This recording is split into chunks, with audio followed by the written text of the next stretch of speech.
السلام علیکم دوستو، ویلکم ٹو مائی چینل۔ امام علی علیہ السلام ایک مرتبہ رستے سے گزر رہے تھے تو آپ نے دیکھا ایک شخص دوسرے لوگوں کو بتا رہا تھا کہ فلاں شخص نے بہت ہی اچھی موت پائی، نہ اس نے بیماری دیکھی اور نہ ہی اسے کوئی تکلیف ہوئی، بس اچانک سے صبح اٹھے تو وہ مر چکا تھا۔ اور دوسرا وہ ہمارے محلے کا بندہ تھا جو بیمار ہو کے تڑپ رہا تھا اور کافی عرصہ بستر پہ تھا۔ اللہ ایسی موت کسی کو نہ دے۔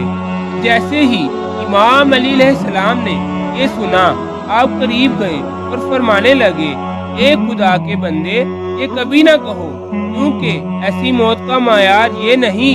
اے شخص، تمہیں کیا پتا کہ وہ آسانی سے مرنے والا یا آپ قبر کے عذاب میں مبتلا تو نہیں، بلکہ تمہیں چاہیے کہ تم اس پہ افسوس کرو اور اس کی مغفرت کی دعا کرو، کیونکہ نہ تو اسے اللہ نے بیماری کی وجہ سے اس کے گناہ معاف کرنے کا موقع دیا اور نہ ہی شدید تکلیف دے کے ان کے سارے گناہ معاف کیے۔ یاد رکھنا، اللہ کی ایک عظیم نعمت یہ ہے کہ وہ موت سے پہلے انسان کو بیماری اور تکلیف عطا کرے، کیونکہ جس سے اللہ پیار کرتا ہے اس کے لیے چاہتا ہے کہ اس کے موت سے پہلے سارے گناہ معاف ہو جائیں اور وہ پاک اور طاہر ہو کر روز محشر پہنچے۔ اور یوں وہ اپنے خاص بندوں کو موت سے پہلے بیماریاں اور تکلیفوں سے گزارتا ہے۔